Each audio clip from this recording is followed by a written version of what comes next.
My name is Claire Bennett. I'm 29 years old, and for the last 6 years I've worked as a physical therapist at a rehabilitation clinic outside Columbus, Ohio.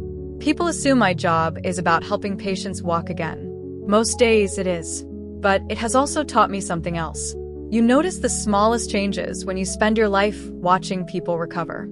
A slight hesitation, a forced smile, a hand that reaches for support a second too late.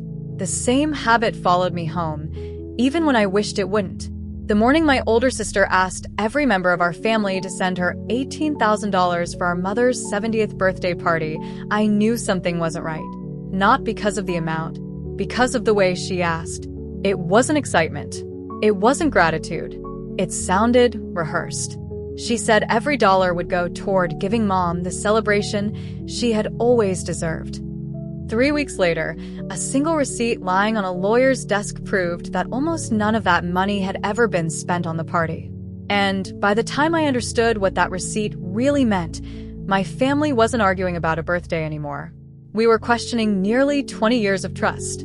I'll tell you how we got there. But first, if you enjoy thoughtful family stories where small details matter and the truth unfolds one piece at a time, you're in the right place.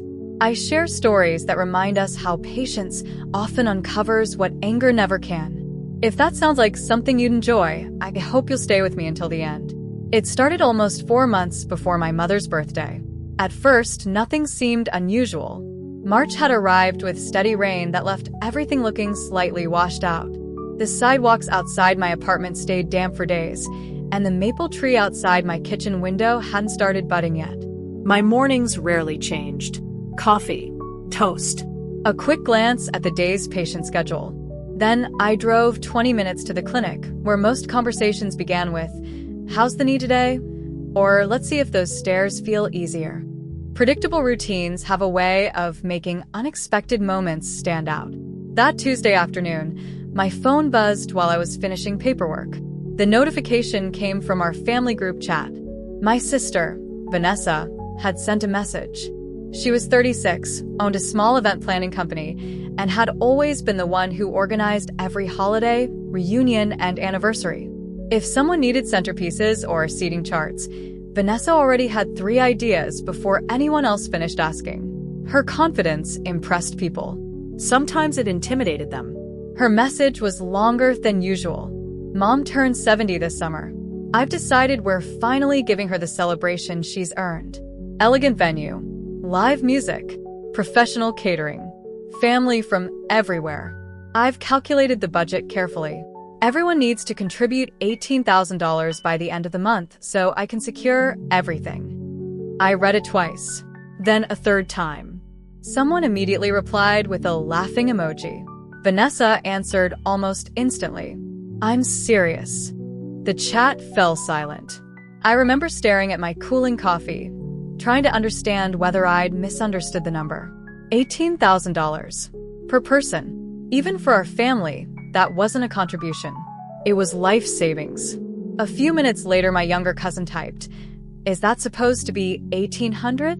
Vanessa replied, No. "Nothing else. Just one word. Simple." Certain. I should have noticed how carefully she avoided explaining the math. Instead, I convinced myself there had to be a reasonable explanation. Looking back, that may have been the first mistake any of us made. That evening, as rain tapped softly against my apartment windows, another message arrived. This one wasn't in the family chat. It was from Mom. "Sweetheart, don't feel pressured about any party. Just promise you'll come. That's all I really want." I smiled when I read it, but something about the timing unsettled me. Mom had always loved surprises. So why did she sound as if she already knew there was something to worry about? I set my phone down and looked out the window. Across the parking lot, someone was loading folded banquet tables into the back of a white delivery truck. At the time, it felt like an ordinary scene. Months later, I would remember it for a completely different reason. The next Saturday, Vanessa invited everyone to Mom's house for what she called a planning meeting. That wasn't unusual. Every family event somehow became one of Vanessa's projects. She liked schedules, color palettes, spreadsheets, and labeled folders. She often joked that people were harder to organize than weddings. Most of us laughed because it was true. Mom's house sat at the end of a quiet street lined with old oak trees. She had lived there for 32 years, ever since Dad bought it after I was born. The porch swing still creaked the same way it had when I was a child, and the flower beds were carefully maintained, even though Mom's knees made gardening more difficult every year. When I arrived, the front door was already open. I could smell fresh cinnamon bread before I stepped inside. Mom was standing in the kitchen, pulling a baking dish from the oven. She smiled the moment she saw me. "You're early. I learned that from you." She laughed softly. "I don't remember teaching that. You didn't have to." That was Mom. She rarely corrected people with words. She simply lived the example. Her name was Margaret Bennett. She had just turned 69, though she insisted birthdays were only reminders to buy a new calendar. After retiring from 28 years as an elementary school librarian, she spent most mornings volunteering at the local reading center. Books had always been her way of understanding people. Silence came a close second. She hugged me, then quietly asked, "Did Vanessa tell you why everyone needed to come today?" "To discuss the birthday." Mom gave a small shrug. "I suppose." The answer felt incomplete. Before I could ask anything else, Vanessa walked into the kitchen carrying 2 large binders. She looked exactly as she always did before an event. Perfectly pressed navy blazer, tablet under one arm, phone in the other hand, not a strand of hair out of place. She greeted everyone with quick hugs while already thinking about the next task. "Okay," she said. "Let's stay focused today." That sentence had become her trademark. Behind her came our older brother, Ethan, 41, a regional sales manager. Ethan disliked conflict so much that he often agreed with whoever had spoken last. Growing up, he'd been the peacekeeper. Sometimes peace came at the cost of honesty. His wife, Melissa, 39, worked as a dental hygienist. She noticed everything but rarely offered opinions unless someone asked directly. Our cousin Ryan, 33, taught high school history. He loved asking questions, sometimes more than people appreciated. Then there was Aunt Denise, Mom's younger sister, 65, recently retired from accounting. She believed numbers told stories that emotions often hid. I didn't realize how important that habit would become. Everyone gathered around the dining table. The same table where Dad used to carve Thanksgiving turkey. The same table where we'd played board games during power outages. Now it was covered with folders, printed budgets, and samples of invitation paper. Vanessa stood at one end like she was presenting to a corporate board. "I've priced everything." She clicked a remote, and a slideshow appeared on the television. Venue, lighting, musicians, custom floral arrangements, professional photographer, luxury transportation. Each image looked beautiful, almost too beautiful. Mom frowned. "This seems extravagant." "It's your 70th birthday," Vanessa answered. "You deserve one unforgettable evening." "I would have been happy with everyone here." Vanessa smiled politely. "I know you would. That's exactly why we're doing more." The room fell quiet. I watched Mom lower her eyes to her coffee cup. She thanked Vanessa, but something about her smile didn't reach the rest of her face. I filed that away without knowing why. The meeting continued for another hour. Vanessa discussed seating charts before anyone had agreed to attend.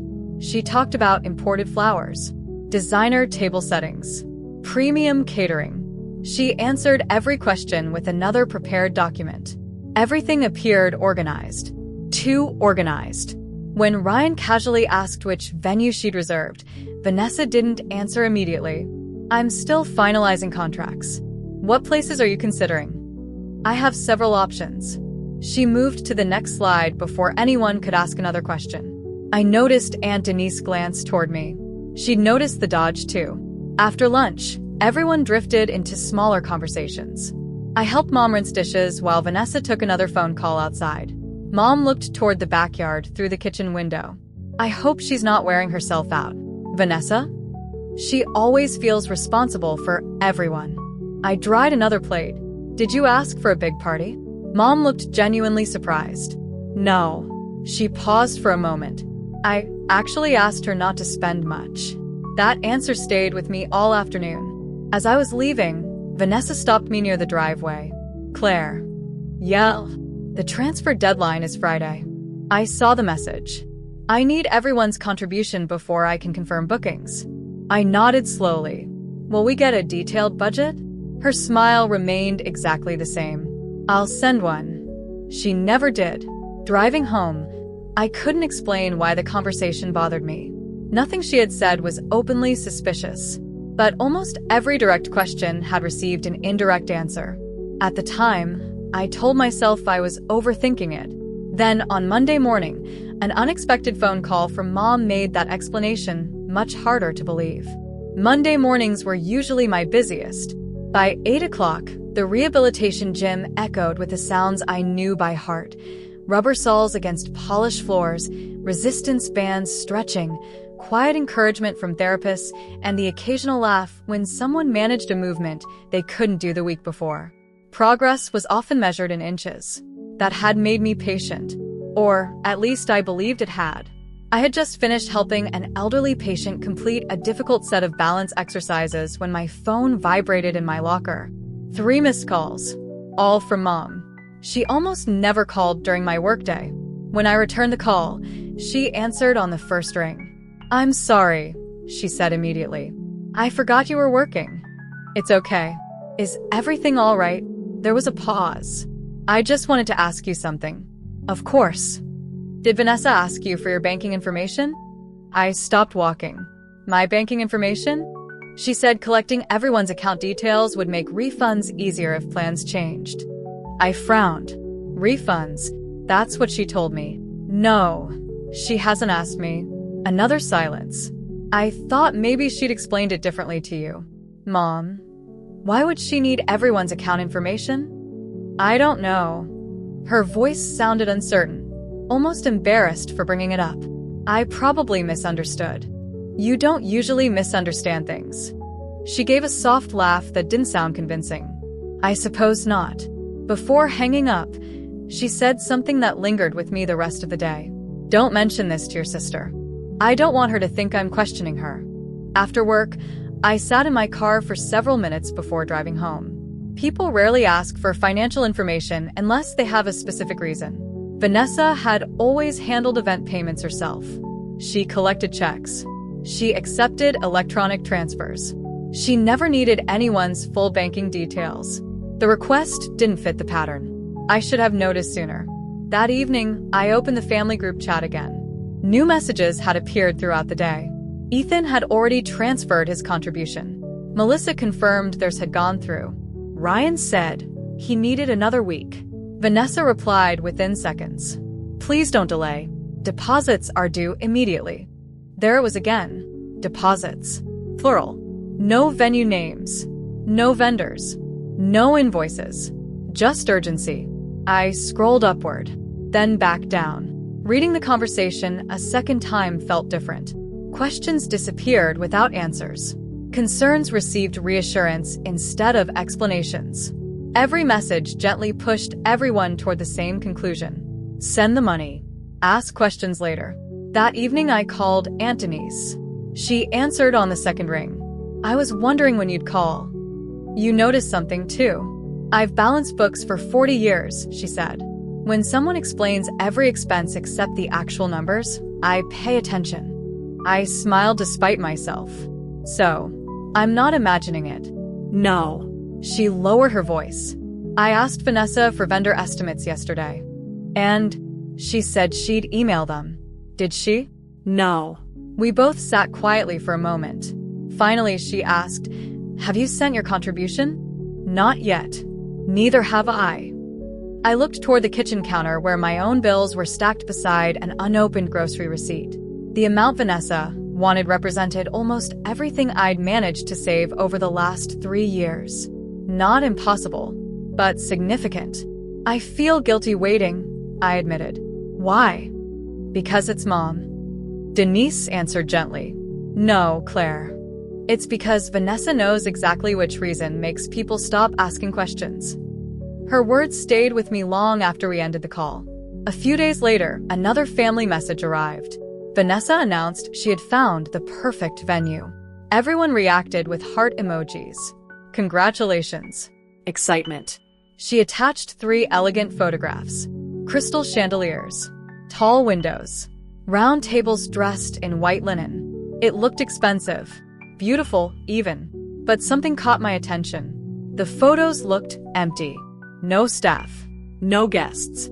no decorations being prepared, almost like promotional pictures. Without thinking much about it, I tapped one image to enlarge it. In the bottom corner was a small watermark, not the venue's name, a photography company's logo. I stared at it for several seconds. Maybe it meant nothing. Maybe those were simply marketing photos. Still, I took a screenshot, just in case. Sometimes my patients would tell me they ignored small aches until they became injuries. Families, I was beginning to realize, could work the same way. The warning signs often appeared long before anyone admitted something was wrong. Friday evening finally arrived.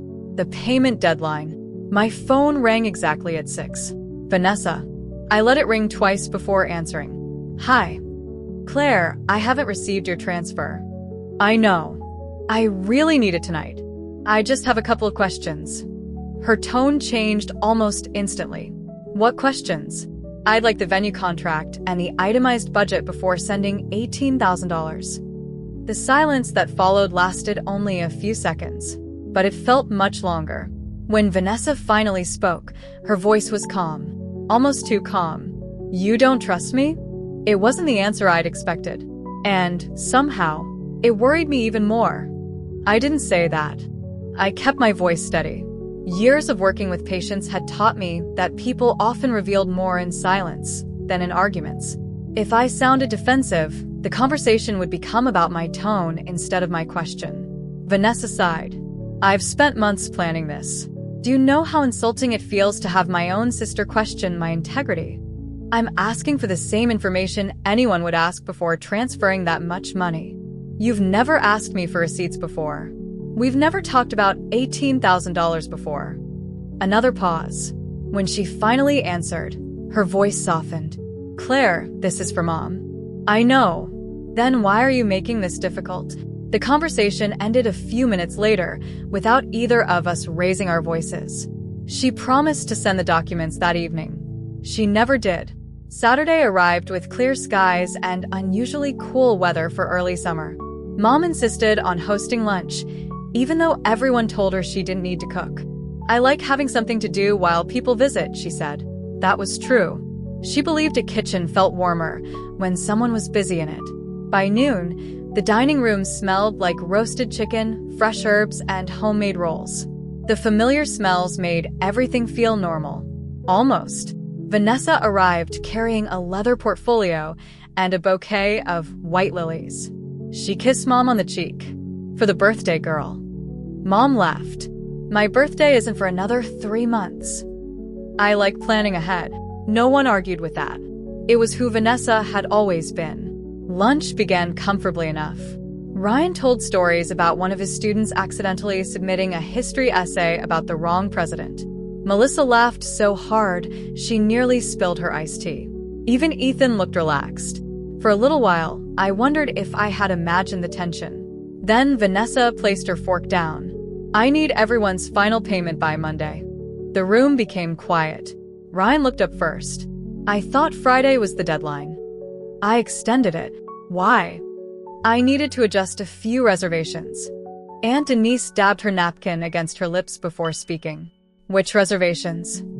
The venue. What venue? Vanessa smiled politely. The one I mentioned. You mentioned having one. Denise folded her hands together. You never mentioned its name. For the first time all afternoon, Vanessa hesitated. It's Hawthorne Manor. Ryan frowned. I've never heard of it. It's outside the city. Denise nodded thoughtfully. Would you mind sending us the contract? It's confidential. That answer hung over the table. Even Mom stopped eating. Ryan blinked. A venue contract is confidential? There are vendor agreements. I've organized school fundraisers, Ryan replied calmly. We've always seen contracts. Vanessa looked around the table. I honestly didn't expect my family to interrogate me. No one answered immediately. The only sound came from the ceiling fan turning slowly above us. Mom quietly reached for the water pitcher. Her hands trembled just enough for me to notice. I stood and refilled everyone's glasses. Old habits. Sometimes doing something ordinary gave people a chance to breathe. When I sat back down, Mom looked at Vanessa. "Honey." Vanessa turned toward her. "If everyone has questions." Mom chose her words carefully. "Maybe answering them would help." Vanessa smiled. "Mom, you trust me, don't you?" Mom didn't answer right away. Instead, she looked around the table. Then she said something so quietly that everyone leaned forward to hear it. "I trust everyone." It sounded like a kind answer, but somehow, it wasn't the reassurance Vanessa seemed to expect. The conversation drifted to safer topics after that. Vacation plans. Work. The weather. No one mentioned the birthday again. Still, I noticed something. Vanessa barely touched her lunch. She checked her phone every few minutes. Twice she stepped outside to answer calls. Each time she came back looking slightly more distracted. I filed that away. Later that afternoon, while everyone helped clean the kitchen, I carried a stack of serving dishes toward the pantry. The hallway passed Mom's small home office. Its door was half open. Inside, I saw Vanessa standing alone beside the filing cabinet. She wasn't looking through family photo albums. She wasn't searching for old decorations. She was holding a folder. A pale blue folder I recognized immediately. Dad used to keep financial paperwork in blue folders. The moment Vanessa noticed me, she closed the drawer. "Oh," she said with an easy smile. "I'm just helping Mom organize." Mom called from the kitchen. "Vanessa?" "Coming." She slipped the folder back into the cabinet, closed the drawer, Locked it. then placed the small key into her blazer pocket before walking past me. She acted as though nothing unusual had happened. Maybe there was a simple explanation. Maybe Mom had asked her to organize paperwork. But something kept bothering me. Not that she'd opened the cabinet. That she'd locked it afterward. As everyone prepared to leave, I hugged Mom goodbye. She held my hand for a second longer than usual. Then she whispered something so softly that I almost missed it. "Claire?" I looked at her. "If anything ever feels wrong." She hesitated. "Promise me you'll look carefully before you decide you're mistaken." Before I could ask what she meant, Vanessa appeared beside us with her car keys. "Ready, Mom? I need to show you something for the party." Mom smiled politely and followed her outside. I stood on the porch watching them drive away. For reasons I couldn't explain, I looked back toward the office window. The curtain had shifted, and on the desk, just visible through the glass, the blue financial folder was no longer there. I didn't sleep well that night. Not because I thought Vanessa had stolen something. I wasn't ready to believe that. But I couldn't stop thinking about Mom's words. "Promise me you'll look carefully before you decide you're mistaken." It wasn't a sentence she would say without reason. Mom had always believed that assumptions caused more damage than facts. She preferred evidence. Maybe that's where I learned it, too. Monday morning, I arrived at the clinic before 7. The waiting room was unusually quiet. One of my first patients had canceled, leaving me with nearly an hour before my schedule filled again. I should have used the time to finish paperwork. Instead, I called Mom. She answered after the second ring. "Good morning, sweetheart. You sound tired." "I didn't sleep much." "Everything okay?" There was a pause. "I've been looking for something." "What is it?" "Your father's blue folder." My hand tightened around my coffee mug. "The financial one?" "Yes." I thought Vanessa was organizing it Saturday. So did I. "You didn't ask her to?" No. The room suddenly felt much quieter. "I've checked every drawer. Maybe she moved it somewhere. I've lived in this house for 32 years. Mom gave a small, tired laugh. "I know where I keep my papers." That answer stayed with me all morning. Around lunchtime, Aunt Denise called. I just got off the phone with Hawthorne Manor. I sat down. "You found them, eventually. And they've never heard of Vanessa Bennett." I frowned. "Maybe she booked under the company name." I asked. "And there isn't a reservation for your mother's birthday?" I didn't speak. Denise continued. "I even gave them 3 possible dates." Nothing. For several seconds, neither of us said a word. Finally, I asked, "Are you sure you called the right place?" I thought of that. So, I called a second time. And, different employee. The answer was exactly the same. A chill ran through me. The venue existed, but apparently, the party didn't. That evening, the family group chat became unusually active. Vanessa announced she had paid the final venue deposit. She thanked Ethan for transferring the money. She reminded everyone else that delays would increase costs. Ryan replied almost immediately, "Can you send us the invoice?" No response. A few minutes later, he asked again. "Just the deposit invoice is fine." Still nothing. Instead, Vanessa changed the subject. "Who's handling the slideshow for Mom?" I stared at the screen. It was so subtle. If you weren't paying attention, it looked like an ordinary conversation. But every difficult question simply disappeared. The next afternoon, I stopped by Mom's house after work. She was sitting at the kitchen table with a yellow legal pad covered in handwritten notes. Bills, insurance statements, property tax reminders. Everything was arranged into neat little stacks, except for one empty space. "The folder belonged there," she said quietly. I sat beside her. "What exactly was inside?" "Your father's investment records." "Anything else?" "The original deed to the house." I looked at her. "The original?" She nodded. "I have copies, but not the originals." She folded her hands together. "Your father liked keeping important documents in one place." Did anyone else know that? Only family. The answer felt heavier than either of us wanted to admit. Before we could continue, the doorbell rang. It was Ethan. He walked in carrying a bakery box. "I brought pie." Mom smiled. "You always know how to improve a Tuesday." For a few minutes, everything felt normal again. Coffee. Pie. Small talk. Then Ethan mentioned something without realizing its importance. I finally got the confirmation email. Mom looked up. "For the party?" Yeah. "Vanessa forwarded it this morning." "Can I see it?" I asked. Sure. He handed me his phone. At first glance, it looked professional. Company logo, reservation number, payment confirmation, everything you'd expect. But something caught my attention. The logo at the top looked slightly blurry. Not low quality. Stretched. Like it had been copied from somewhere else. I enlarged the image. Then I noticed another detail. The email address. Instead of ending with the venue's official domain, it ended with a free email service. Not a business website. Just a generic account.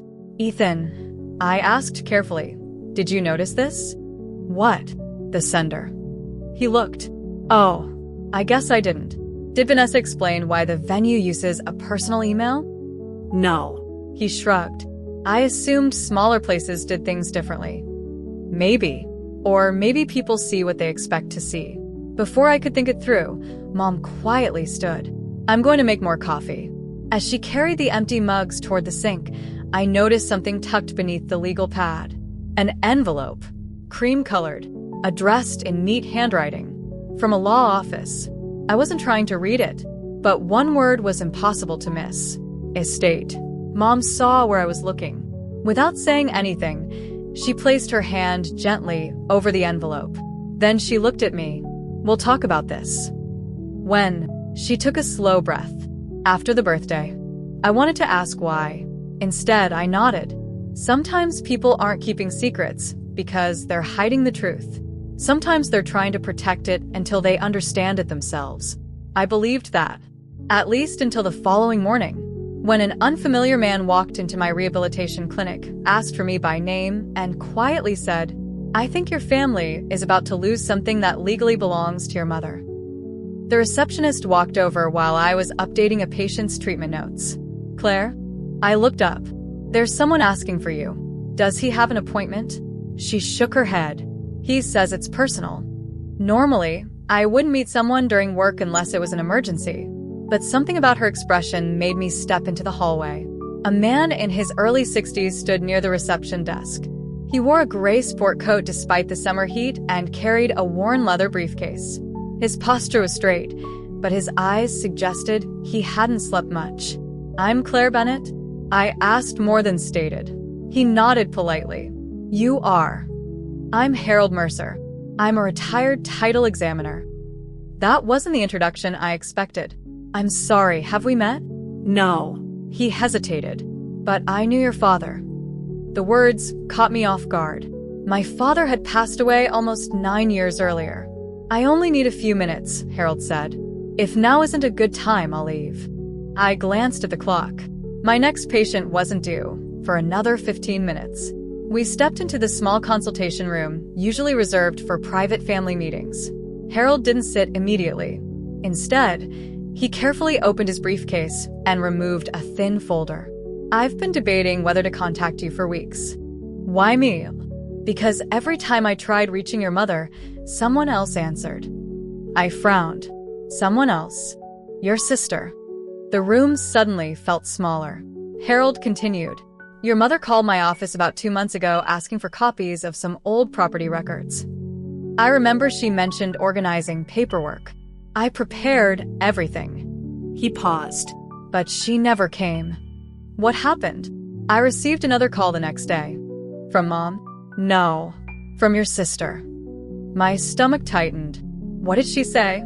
She told me your mother had become confused about financial matters and asked me not to contact her directly anymore. I stared at him. My mother isn't confused. I realized that. He slid a photocopy across the table. So, I kept the records. I looked down. It was an old property filing. Dad's signature. Mom's signature. County stamps. Everything appeared official. I don't understand. Harold pointed toward the final page. Read the ownership section. I did. The house had been placed into a family trust years before Dad passed away. Mom remained the primary trustee. Nothing unusual there. Then Harold spoke quietly. Last month, someone requested information about transferring that property. My heart skipped. Who? I wasn't legally allowed to discuss it. He looked at me carefully. Until I received paperwork that didn't make sense. What paperwork? A document authorizing someone else to act on your mother's behalf. I felt my pulse quicken. Did she sign it? I don't know. You just said it didn't make sense. He nodded. The signature looked different. Different. Not fake. Not forged. Just different. Enough to concern someone who had spent 40 years comparing legal documents. I reported the irregularity. To whom? The attorney handling the trust. Did they investigate? They requested additional documentation. And Harold closed the folder. That's when communication stopped. Neither of us spoke for several seconds. Finally, I asked the question that had been growing in my mind since he'd arrived. Why come to me? Because yesterday I received another inquiry. About the house? Yes. From Vanessa? I can't answer that. His silence answered anyway. Before leaving, Harold handed me his business card. If everything is legitimate, he said, you'll never need to call me. And if it isn't, then don't wait too long. I drove straight to Mom's house after work. She was watering flowers along the front porch. Watching her carefully move from one planter to the next, it was impossible to believe anyone could honestly think she was incapable of managing her own affairs. She noticed my expression immediately. What happened? We need to talk. Inside, I told her everything. She listened without interrupting. When I finished, she quietly walked to the hallway closet. From the top shelf, she removed a small wooden box. Inside were old passports, birth certificates, insurance papers, and several envelopes tied together with faded blue ribbon. She untied the ribbon slowly. I was waiting until after the birthday. I don't think we should wait anymore. I know. She removed one envelope. It was addressed to her. Unopened. Another. Also unopened. Then another. All from the same law office. My chest tightened. When did these arrive? I don't know. What do you mean? I found them in Vanessa's car. I looked at her. You found them last week. Mom's voice remained calm. I accidentally left my reading glasses in her passenger seat. When I opened the glove compartment to look, she stopped. They were inside. I stared at the stack of envelopes. Every one of them was sealed. Never opened. Never delivered. Mom looked down at them. I don't know why she had them. Neither did I. But I knew one thing. Someone had made sure those letters never reached my mother. Just then, my phone buzzed. It was a new message from the family group chat. Vanessa had posted a smiling photo of herself standing in front of an elegant ballroom. Everything is finally ready. Mom's dream celebration is coming together perfectly. For a moment, I almost believed it. Then I zoomed in on the picture. Near the entrance door, reflected in the polished glass, was a large printed sign. Open house tour today. Not a private event. Not a booked venue. Just a public viewing. I looked at Mom. She looked back at me. Neither of us said a word. But for the first time, we both knew this wasn't just about a birthday anymore. I looked at the reflection in the glass one more time before handing my phone to Mom. She adjusted her reading glasses and studied the image carefully. I didn't even notice the sign, she said. Neither did I. At first. Sometimes the truth hides in the background because everyone is staring at the person in front. Mom set the phone on the kitchen table. What are we going to do? It was the first time she'd asked me that instead of telling me not to worry. I took a slow breath. We stop guessing. And start proving. She nodded. That answer seemed to calm her. The next morning, I called Harold Mercer. I think you're right, I told him. I wish I weren't. I need to know who the attorney handling my parents' trust is. I can't release confidential files. I understand. He paused.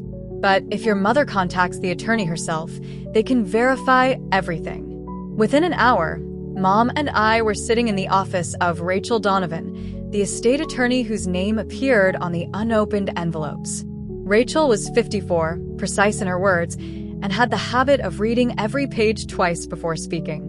After introducing herself, she looked at Mom with visible relief. I'm glad you're here. Mom frowned. You were trying to reach me? For weeks. Rachel opened a file.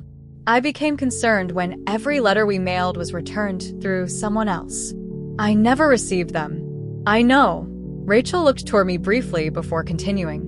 Mrs. Bennett, did you authorize anyone to negotiate changes involving your family trust? No. Did you sign a limited power of attorney this spring? Mom answered immediately. No. Rachel slowly turned a document toward us. I need you to look at this signature. Mom leaned forward. Her face remained calm. Then she quietly said, That's supposed to be my name. She looked up. I didn't sign this. The room fell completely silent. Rachel folded her hands together. That was my concern. I looked closer. The signature resembled Mom's, but only if you weren't familiar with it. Her real signature always slanted upward slightly. This one dipped downward. Small difference. Important difference. I refused to process the request, Rachel explained. Because of the signature? And because something else didn't add up. What?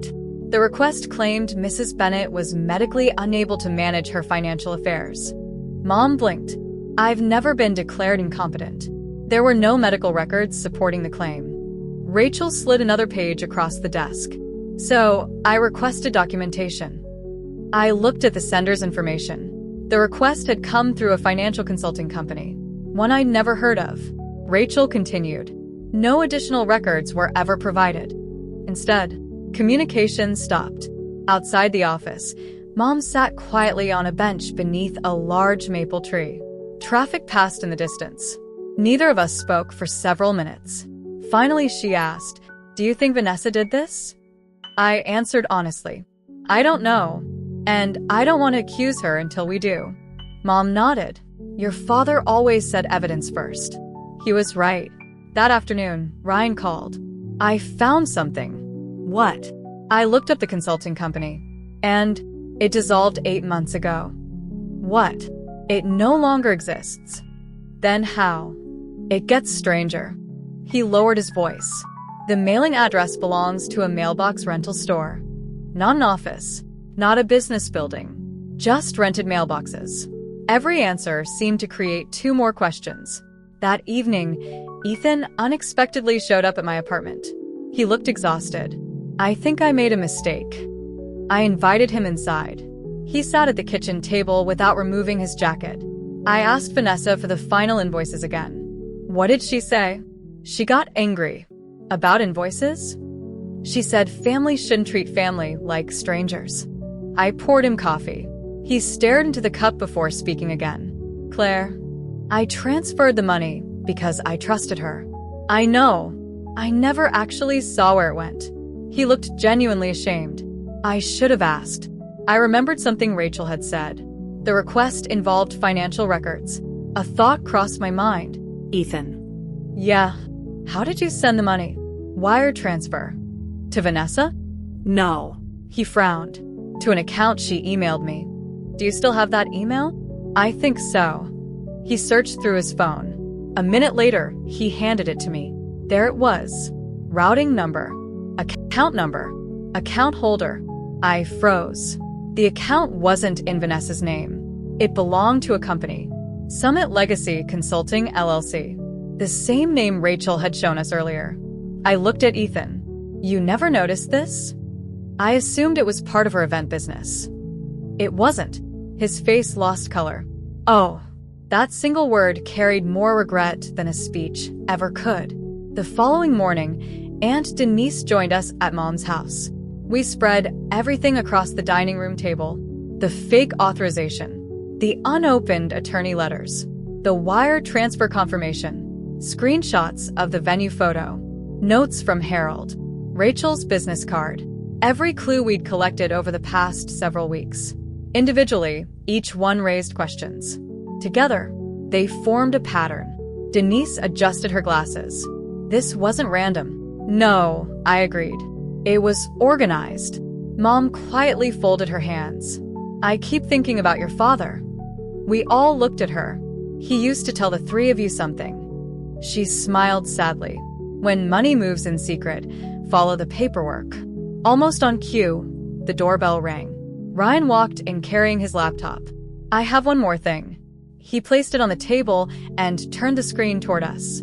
I finally found the public business filing. He clicked open the registration documents for Summit Legacy Consulting, LLC. For a second, I didn't understand what I was seeing. Then my eyes reached the section labeled Registered Organizer. It wasn't Vanessa. It wasn't a stranger. It was someone our family had trusted for over 20 years. Someone none of us had suspected. And, in that moment, everything we thought we knew about the birthday party changed.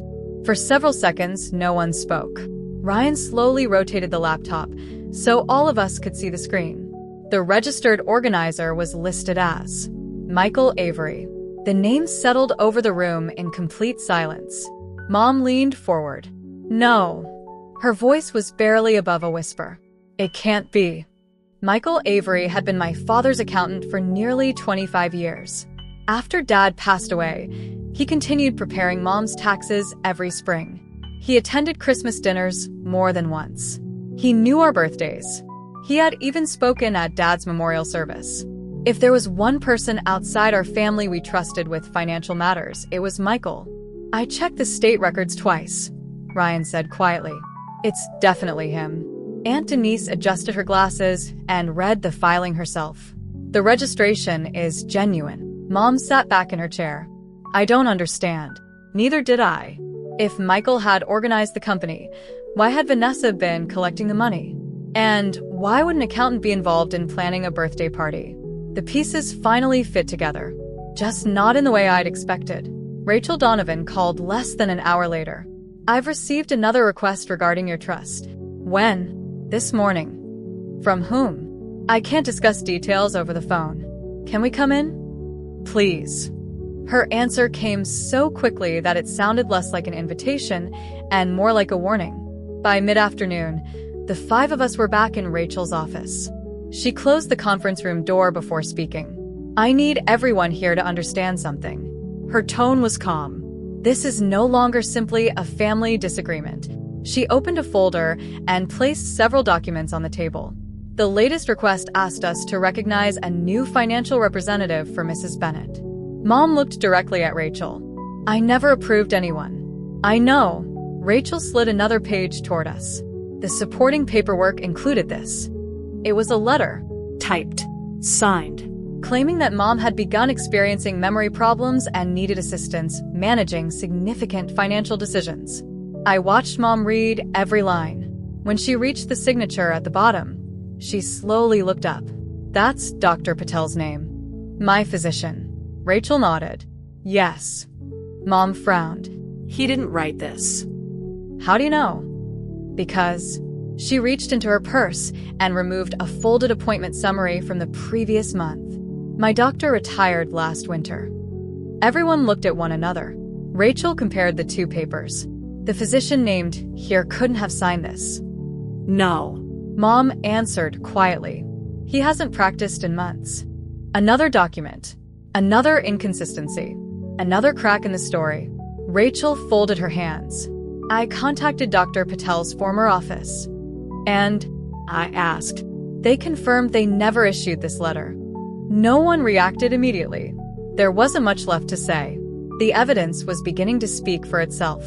As we prepared to leave, Rachel stopped us. One more thing. She opened a sealed envelope. Yesterday afternoon, someone attempted to withdraw the request. Withdraw it? Denise asked. Yes. Why? I don't know. Rachel paused. But whoever submitted these documents seems to know people have started asking questions. That thought stayed with me all the way home. Someone knew. The only question was how. The birthday party was scheduled for Saturday evening. By Friday afternoon, Vanessa sent another message to the family group chat. Everything is confirmed. Please arrive by 5:30. Mom deserves a perfect night. She attached elegant digital invitations, gold lettering, formal dress code, valet parking. Looking at them now, they felt almost unreal. Ryan replied with a simple thumbs up. Ethan said he'd be there. No one mentioned lawyers, or fake documents, or missing folders. We agreed on one thing before leaving Rachel's office. We would attend the party. We would say nothing until we understood everything. Truth needed timing as much as evidence. Saturday arrived bright and clear. The address on the invitation led us to a country club outside the city. There really was a ballroom. There really were flowers. There really was live music. For one confusing moment, I wondered if we'd been wrong about everything. Guests filled the room. Servers carried trays of appetizers. Mom smiled politely as relatives greeted her. Vanessa moved effortlessly through the crowd, thanking vendors and directing photographers. She looked completely in control, completely confident, almost relieved. I watched her from across the room, not because I was angry, because I wanted to understand. Physical therapy had taught me something simple. People move differently when they're carrying pain. The same is often true when they're carrying secrets. Vanessa kept glancing toward the ballroom entrance every few minutes. She wasn't watching the guests. She was waiting for someone. At exactly 6:12 p.m., the doors opened. An older man in a dark suit walked inside carrying a slim black briefcase. Vanessa saw him immediately. For the first time all evening, she looked nervous. Not frightened, not guilty, just deeply uneasy. She crossed the room and quietly led him into a private conference room beside the ballroom. I caught Ethan's eye. He'd seen it too. Without speaking, the three of us, Ryan, Ethan, and I, followed down the hallway. The conference room door hadn't closed completely. Through the narrow opening, I heard the man say one sentence that stopped all of us in our tracks. The originals are here. He tapped the briefcase. But once your mother signs tonight, the house transfer becomes irreversible. The three of us looked at each other. No one moved. No one spoke. From inside the conference room, papers rustled across the table. The older man lowered his voice, but the hallway was quiet enough for us to hear. Everything has been prepared. Vanessa answered so softly that I caught only a few words. She trusts me. Just one signature. My heart pounded, but my thoughts stayed clear. This wasn't the moment to burst into the room. It was the moment to make sure we never had to argue about what we'd heard. I quietly took out my phone, not to record the conversation through the door, to send one message. Rachel, please come to the conference room. It's happening now. A second message went to Harold Mercer, then one to Aunt Denise.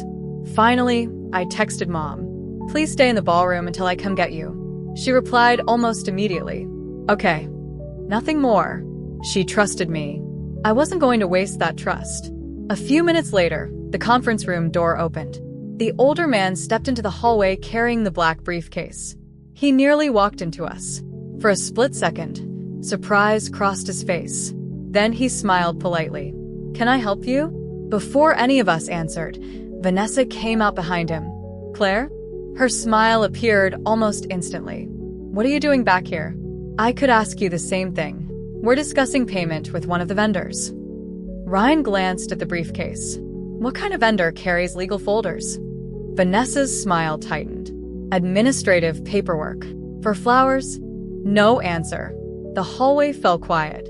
Then footsteps approached from the opposite direction. Rachel Donovan. She wasn't alone. Harold Mercer walked beside her. Behind them came Aunt Denise and, a few moments later, Mom. Vanessa looked from one face to another. The confidence she'd carried all evening began to fade. Rachel stopped a few feet away. "Good evening." The older man straightened his jacket. "I'm not sure who you are." "My name is Rachel Donovan." She held up her identification. "I represent Margaret Bennett's family trust." The man's expression changed immediately. Rachel continued calmly. "I'd like to know why trust documents are being discussed at a birthday party." No one answered. She looked toward the briefcase. "Would you mind opening it?" The man hesitated. "I don't believe that's necessary." Rachel remained composed. "It will become necessary." Another long silence. Finally, he placed the briefcase on the conference table and opened the latches. Inside were neatly organized folders. The first one contained property documents. The second contained trust amendments. The third contained a transfer deed for Mom's house. Prepared. Witness lines ready. One signature still missing. Mom's. She quietly covered her mouth with one hand. "I've never seen these." Rachel examined the documents one page at a time. Then she looked directly at the older man. "Who prepared these?" He took a slow breath. "My office." "And on whose instruction?" He didn't answer immediately. Instead, he looked toward Vanessa. She lowered her eyes. That silence told us enough. Mom stepped forward. "Vanessa." My sister finally looked up. Mom's voice never rose. "Did you ask me here tonight so I'd sign these papers?" Vanessa's eyes filled with tears. "Mom, it isn't what you think." "Then tell me what it is." There was no anger in Mom's voice, only disappointment. Vanessa sat down slowly. For the first time in weeks, she stopped trying to control the room. "I borrowed money." No one interrupted. She continued. "Last year my business started failing." She wiped her eyes. "I thought one large event would save it. It didn't. So I borrowed more." Her voice trembled. "Then I couldn't keep up." She looked at Ethan. "I used your contribution to pay old debts." Then at Ryan. "I thought I'd replace it before anyone noticed." Finally, she looked at me. But everything kept getting worse. Rachel asked quietly, "And the trust documents?" Vanessa nodded without looking up. "The lender said I needed collateral." "The house." Mom closed her eyes for a moment. "You never asked me." "I knew you'd say no." That sentence hurt more than anything else she'd admitted. Because it was true. She hadn't trusted Mom to make her own decision. She had decided for her. Harold Mercer spoke for the first time since arriving. "The property transfer cannot proceed." Rachel nodded. "It won't." She carefully gathered every document and placed them back into the briefcase. "I'm preserving these as evidence." The older man quietly agreed. "I'll cooperate fully." There was no shouting. No dramatic accusations. Just facts. One after another. Each one replacing a lie. As guests continued celebrating in the ballroom, unaware of what had happened only a few steps away, I realized something. The birthday party had never been the real event. It had simply been the setting. The truth had been the reason we were all brought together. Vanessa looked at Mom one last time. "I'm sorry," Mom answered softly. "I believe you are." Then she added the sentence I have never forgotten. "But being sorry doesn't undo a choice." For the first time since this began, everyone understood what would happen next, and none of us could stop it. No one left the conference room for several minutes. The music from the ballroom drifted faintly through the closed door. Someone had started a toast. Glasses clinked. Laughter echoed down the hallway. It felt strange that two completely different evenings were happening under the same roof. One was a birthday celebration. The other was the end of a family secret. Rachel carefully closed the briefcase. "Mrs. Bennet," she said, "nothing regarding your trust or your home has been transferred. These documents will remain with my office, and I'll begin the proper legal process first thing Monday morning." Mom nodded. "Thank you." Rachel looked at Vanessa. "I strongly recommend that you cooperate fully. It will matter." Vanessa didn't argue. For the first time in as long as I could remember, she wasn't trying to persuade anyone. She simply whispered, "I will." The following week moved slowly. Statements were collected. Emails were preserved. Wire transfers were traced. The unopened letters were documented. Harold provided copies of every inquiry he had received. Rachel turned everything over to the appropriate authorities and helped Mom update every legal document connected to the family trust. The investigation confirmed what we had slowly pieced together. The birthday contributions had not gone toward a luxury celebration. Most of the money had been used to cover business loans, overdue payments, and interest that had been building for months. The ballroom had been reserved only days before the party, using the remaining funds, creating the illusion that everything had gone according to plan. The event itself had been real. The story behind it had not. The forged authorization, the false medical letter, and the attempt to use Mom's home as collateral became separate legal matters. The evidence spoke more clearly than any argument ever could. I didn't need to tell my side of the story more than once. The paperwork did it for me. Ethan carried the hardest burden. "I should have asked more questions," he told me one afternoon while helping Mom repaint the backyard fence. "You trusted your sister." I confused trust with avoiding uncomfortable conversations. Neither of us spoke for a while. The paint dried quickly in the warm sun. Sometimes growth feels quiet, almost ordinary. Ryan apologized for not pushing harder sooner. Aunt Denise simply smiled. "You don't apologize for asking reasonable questions," she told him. "You keep asking them." That sounded exactly like her. Vanessa eventually accepted responsibility. She admitted what she had done. She worked with investigators. She sold her event planning business to repay part of what she owed. The legal consequences were real, and so were the financial ones. Mom didn't try to protect her from them. She also didn't try to punish her beyond what the law required. One evening I asked Mom how she could remain so calm. She looked out at the garden Dad had planted years earlier. "When your father died," she said, "I learned something."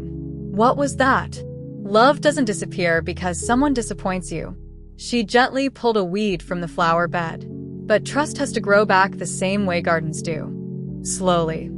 I nodded. That felt true. Several months later, we celebrated Mom's 70th birthday again. Not because the first party hadn't happened, but because it never really belonged to her. This time there wasn't a ballroom. No crystal chandeliers. No live band. No printed programs. Ryan grilled hamburgers in the backyard. Melissa baked Mom's favorite lemon cake. Ethan strung simple white lights across the fence. The grandchildren chased fireflies until sunset. Mom sat on the old porch swing with a blanket over her knees, smiling more than I'd seen in a long time. Just before we cut the cake, she stood and raised a glass of iced tea. "I've learned that expensive celebrations don't prove love." She looked around at all of us. "Showing up honestly does." No one applauded. No one needed to. The silence that followed felt complete. A few weeks after that, Mom handed me the old blue financial folder. "I think you should keep this." I opened it carefully. Inside were property records, investment papers, and one handwritten note tucked between two folders. It was from Dad. Just one sentence, written years before any of this happened. "The people you love deserve the truth, even when it's uncomfortable." I folded the note and slipped it back into the folder. I've kept it ever since, not because it reminds me of what our family lost, but because it reminds me of what we refused to lose. The truth arrived quietly, without shouting, without revenge, just one document at a time. And in the end, that was enough. Yendi.